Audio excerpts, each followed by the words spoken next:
Hey everyone, welcome to the Right or Wrong Show. First show on Wednesday. Tyler had a lot of stuff to do last night, but we're here ready to talk some sports.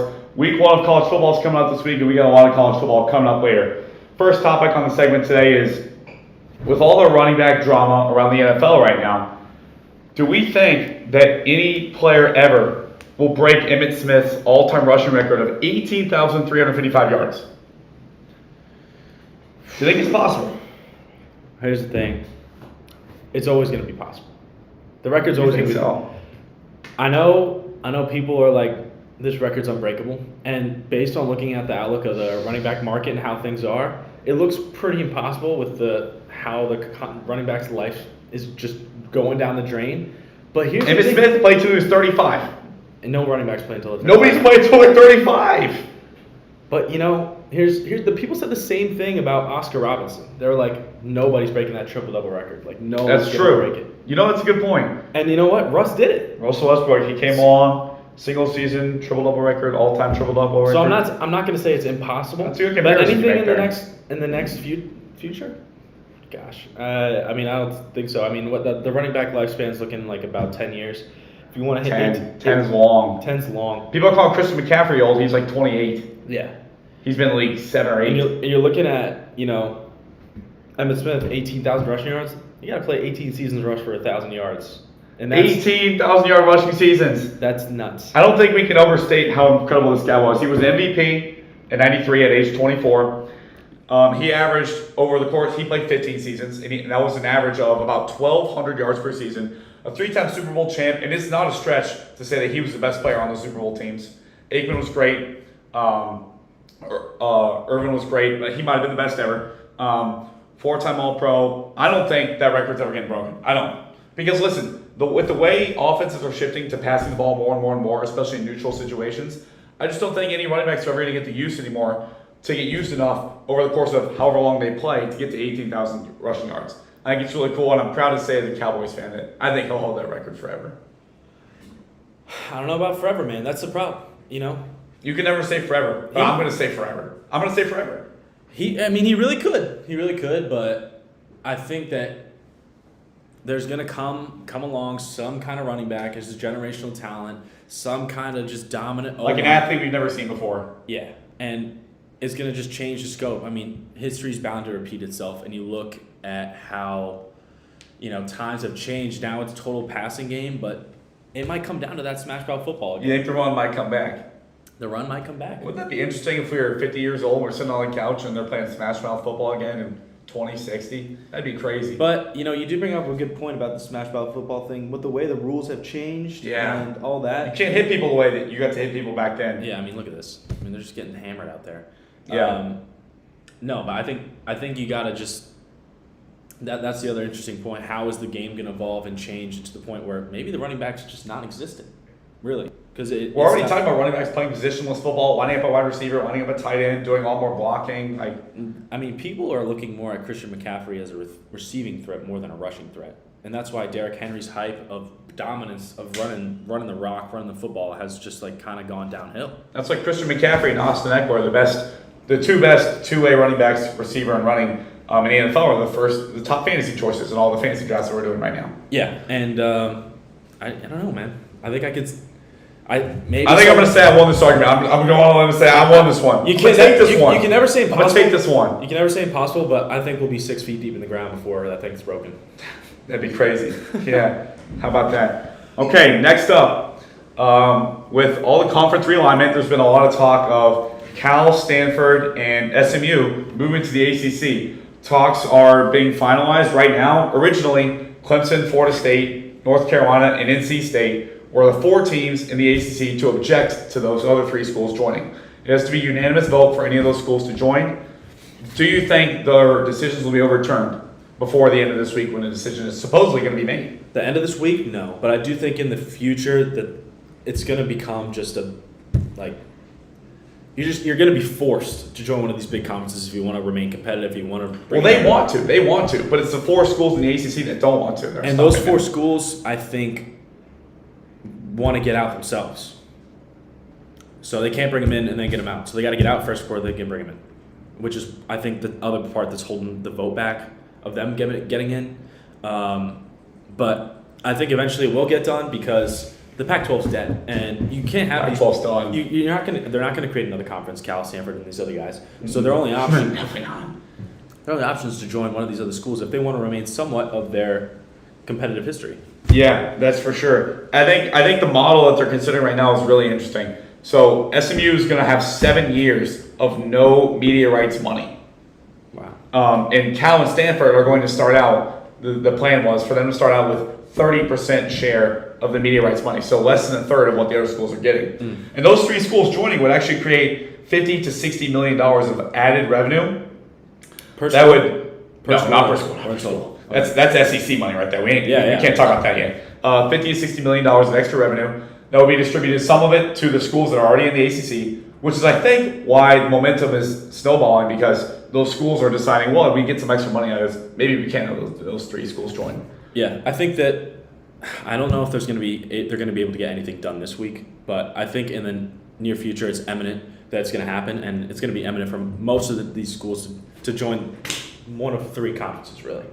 As an ACC athlete yourself, what do you think, personally, deep down as an athlete, about Cal, Stanford, and SMU possibly joining our conference? Now, I think a lot of people look at this from the football standpoint. They do. That's all we talk about. We talk about the money in the football. As they should, but they don't realize the other impacts that these schools joining have on other athletics. There's a ton of other sports. That's the ACC's calling card, is having all the other sports in there, not all the Olympic sports. Yeah, and so for us personally, especially as swimmers, like having Cal and Stanford, which are top 10 programs in swimming, joining already the best conference in swimming, it's going to be very interesting to look at how these championship meets are going to play out. And I can't speak for the other sports because I'm not as in tune for them, but I can only imagine that it's somewhere along the same lines because the competition is already the top of the ACC. That'd be crazy. It's going to be even crazier. I mean, could you imagine a conference with NC State and Cal in it?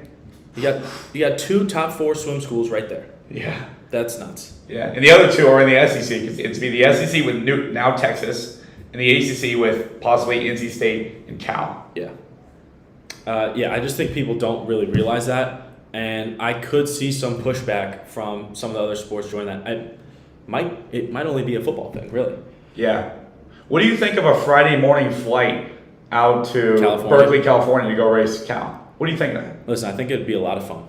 First off, I do think it'd be a lot of fun. It'd be pretty darn cool.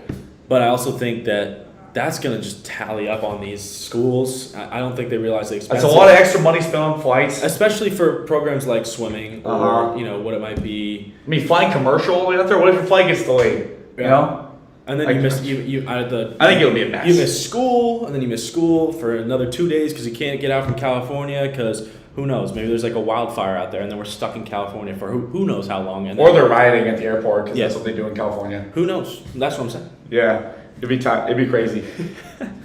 All right, so a lot of controversy there, a lot of weird, interesting new things to consider. Next up on the show, we're introducing a new segment featuring our name, The Right or Wrong. It's called Tyler's Takes Right or Wrong. I'm going to say a statement. Tyler's going to say whether it's a right statement or a wrong statement and why.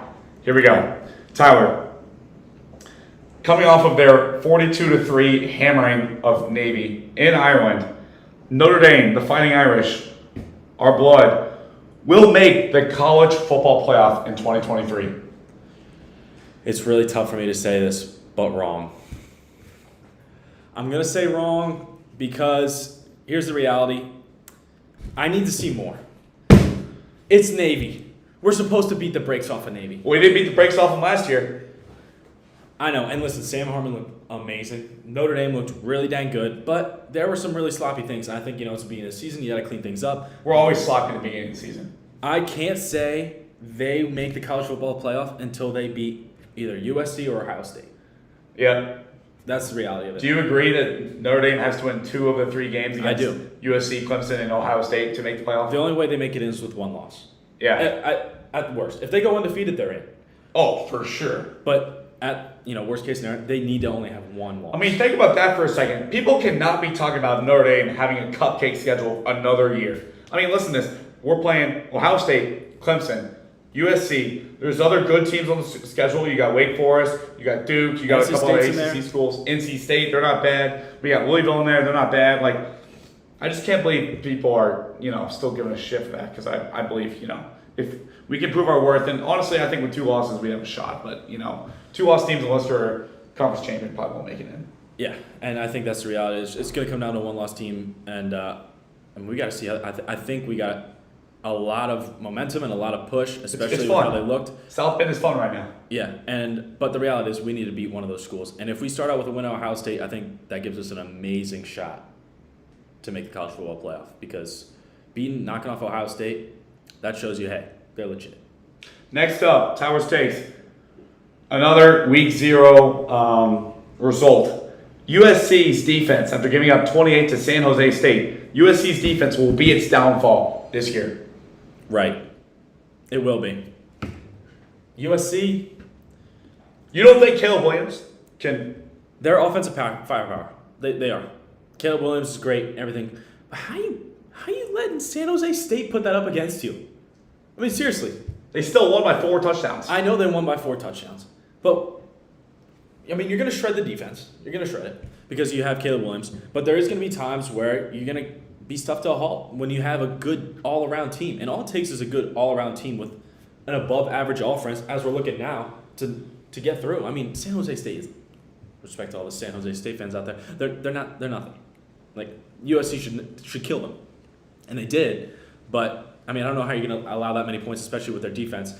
I could see them having some trouble this year, especially with teams that are a bit more formidable, especially on the offensive end and on the defensive end, because, I mean, San Jose State's nowhere close to USC in terms of talent or what they have to do. So USC, their defense got to shape it together, and this has always been a problem with Lincoln Riley's teams.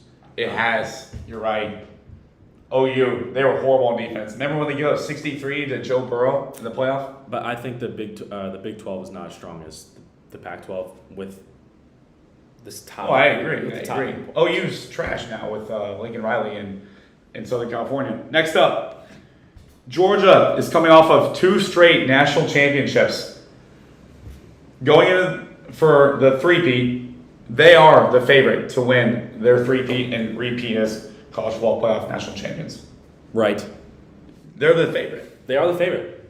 Even though there's no more Stetson Bennett there, it's Georgia. And Georgia. They're becoming a dynasty. How can you not say they're the favorite when they've just won 2 back-to-back national championships and blowing out TCU in the national championship? Boy, that was crazy. I mean, that is a large gap. Now, Ohio State put up a really good fight against them. Sure did. That missed field goal. But how can you not say they're the favorites, especially with how their talent has come into the pool? I think they're going to be just fine. I think they're going to have a bit of a shaky start with a new quarterback. But they're going to get it together, just like they got to get together with Stetson Bennett. He had a few rough starts, and then next thing you know, they're steamrolling everybody. Yeah, that's true. So, I think you can't count them out. They're going to just have to get through these first few weeks, and they're going to be just fine. But I don't know how you can't say the title favorites when they won back-to-back and they blew out TCU in the national championship. It just shows the gap that there is. And yeah, they're on the huge gap. They're on the verge of a dynasty. Kirby Smart knows that they know it, and I know they want to get that third one done. That'd be really, really cool to see. Number 4. Florida State will end the Clemson Tigers' reign atop the ACC. It's right. It's right.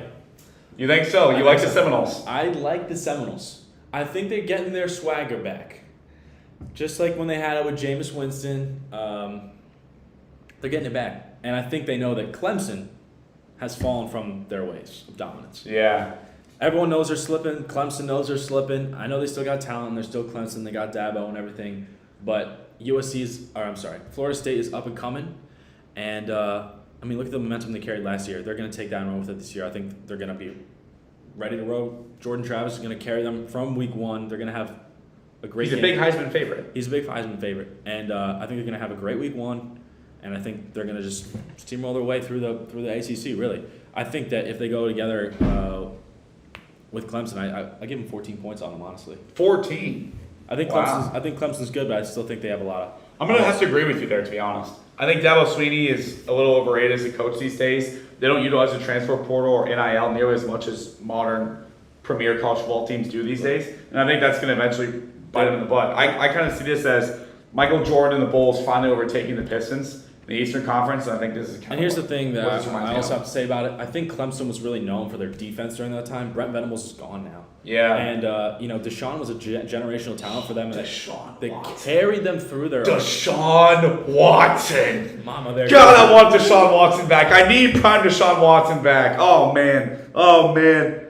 I think the Cleveland Browns have a legitimate chance to win the AFC North this year. I hope Deshaun returns to his dominance. Sorry. Keep going. No, but back to Brent Venables. He's gone.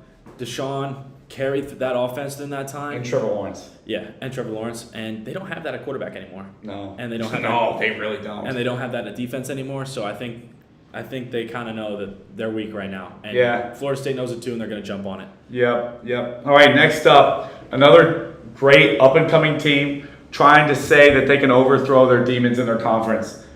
The Nittany Lions, Penn State. They have a legitimate chance to win the Big Ten, right or wrong. I've never been. It's so wrong. It's so wrong. No, it's not. It's not true. It's so wrong. It's so wrong. Listen. Drew Lohr is the answer in State College. I don't think Drew Lohr is the answer. I do not. Yeah, he is. That dude is him. I don't think he's the answer. Yes, he is. He's really good. He's the best. He might be the best quarterback in the Big Ten. I still don't think Penn State's got it, man. I just don't. And I've just seen them be fraudulent for so many years that I can't get away from their fraudulency. I just can't. Every year they get hyped up, and every year they just fall off the cliff. Even with Saquon, they had it right there. I don't know. And Sam Darnold got to him. Yeah, I don't know, dude. I just think it's wrong. I do. I think the Big Ten's the Big Ten, and the Big Ten football is different. And you can lose to anybody on any given week, really. And I think that there's going to come a day where, who knows, Illinois knocks them off. I don't know who it might be. Something's going to happen to him. Something's going to happen. It's crazy the talent disparity between the SEC or the Big Ten East and the Big Ten West. Yeah. The Big Ten East has the best 3 teams in the conference, and the Big Ten West is just, Wisconsin or Iowa's walk in the park every year. Yeah. Or Purdue. Purdue! Who knows? And that's what I'm saying. I think the talent's too big in the Big Ten East for Penn State to do anything, so I can't say that they're going to do anything. Damn. So I think they can't win the Big Ten. And It's a I'm shame to be Penn State. going to say that that's the case this year. 3 of the top 7 teams in the preseason are from the Big Ten East. Penn State's there at number 7. Ohio State, Michigan, both above them. Yep. All right, man. Hey, enough about me. Let's talk about you. Let's talk about you. As Toby Keith said, I don't want to talk about me. I'm just kidding. He said, I want to talk about me. All right. Goose. You love these spreads, kid. Tell me about these spreads as we head into this college football thing. All right, I'll preface this right now. I'm not a betting man. I've never bet on college sports, but I do pay a lot of attention to betting markets. I have friends who have graduated who do a lot of betting. I talk to them daily about this. I got a couple spreads for college football week 1 this weekend. We're on the team of college football, and I'm ready to break them down for you. The first 2 actually are unranked teams on the road at ranked opponents. And I love their spread. Number 1, Colorado, the Buffaloes at number 17 TCU. Here's why. TCU. What's the spread? Oh, sorry. Colorado plus 20.5, so almost 3 touchdowns. Wow. All right. Here's the thing. TCU won all their games close last year. They were the guys who ran the ball with 30 seconds left and ran a fire drill walk-off field goal to beat Baylor. These guys were mayhem all of 2022. They lost Max Duggan. They lost Quentin Johnston. Those guys were phenomenal players that carried them through last year. I don't think they'll be as sharp. They're still number 17, but I don't think they'll be as sharp. And I think Colorado, with prime time coaching those guys up, I just can't count them out, dude. The heart those guys have is above anything that they have in Fort Worth, Texas, and at TCU. I love them to cover 3 touchdowns. 3 touchdowns is disrespectful to prime time. You know what? I'm going to probably have to agree with you there. I think TCU was kind of like the Minnesota Vikings of college football last year. Yeah. I like what you're saying. Yeah. Give me your next spread, The Goose. Minnesota Vikings of college football. Next up, Utah State plus 23.5 at number 25 Iowa. Here's the thing with the Iowa Hawkeyes. They don't score 24 They're not even points put 20. very often in a football game. Yeah. I think Utah State probably won't score more than 14 to 17 points in this game. But if they score 14 points to cover, I would have to put 38 on the board. No. That's not happening. I'd wager $100 that Iowa will not score 38 points against Utah State this weekend. Okay? So I'm going to take the Utah State spread there because I think they can muster up a couple points. And I don't think Iowa's going to go score 30, 35, 40 points on them in this game. Kirk Ferentz is still the head coach. That dude sucks. And Iowa is not going to be able to cover 23.5. I love the Hawkeyes. I hope they have a good season. I really like them. Nick Chase is a huge Hawkeyes fan. That's just not happening. Hey, shout out Nick Chase. Next up, my third line. Here's my first favorite.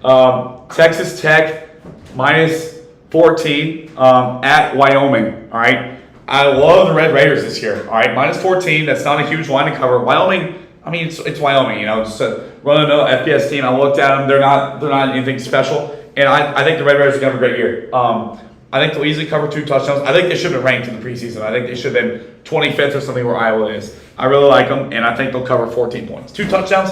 Come on. If you're a legitimate Big 12 football team, you can cover 2 touchdowns when you're playing Wyoming. Mm-hmm. All right? Well said. Last one. Last spread. Tyler might disagree with me on this one as a right, Penn State hater. But Let's I got the number 7 Nittany Lions. I'm taking them minus 20.5 at home versus the West Virginia Mountaineers. Wow. A little bit of a backyard brawl here, not quite Pittsburgh, but it's Penn State instead. And listen, I think Drew Orr is a really great quarterback. I think he's really exciting. I love Penn State's defense. I mean, they're sharp all the way up and down. You know who's a really exciting quarterback that has mounted to nothing? Archie Manning right now. You know, he was a really exciting and electric quarterback, and he's third string at Texas right now. So yeah, well, that's awesome. But you know who the starter is? In Penn State, Drew Orr. He has mounted something. He won the starting job. But I think he's going to be great. I think he's going to be great. West Virginia hasn't been good in so long. And West Virginia also cannot play on the road. They're great. They're pretty good in Morgantown, whatever. But, I mean, I just love Penn State. I like them to cover 3 touchdowns in this early season matchup. I think they're going to be dominant. I think they're going to show everybody that they're legit. I think they're going to show everybody they're legit. Listen. Penn State is kind of a lot like Notre Dame. Kind of overlooked. Always has pretty good defenses. Has a good run game. Has a good offensive line. But they never get great quarterback play. Everybody wanted to hate on Sean Clifford all the time. I think he was okay. he was a good, solid quarterback. He was fine, but he wasn't take you to the next level quarterback. We saw Notre Dame with a take you to the next level quarterback last week. They scored 42, which they haven't done in a while. Scored 42 against Navy and only allowed 3. That was awesome. And I think Penn State with a take you to the next level quarterback like Drew Orr, which I think he can be that guy. He doesn't play the snap. I know he doesn't play snap, but I think he can be that guy, and I think he'll take them to the next level to be a truly elite, deserving top 6, top 8, top 4 college football team. You're talking about Johnny. And if they're going to be that, then I think they can beat West Virginia by 3 touchdowns. So give me that line. I might go to hell for these 4 lines, but those are the 4 spreads I love. All right, man. They're your spreads, so I can't argue with you. But well, you try. True. All right, guys. That's it. That's all we've got today for the Right or Wrong show. Thank you for tuning in. We'll be back soon. See you next time. Have fun enjoying week 1 of college football this week, everyone. Really enjoy. Soak it in. Remember, he's not a betting man, but these bets could make you money. They sure can. I don't bet for me. I bet for you. Thank you, guys. Bye.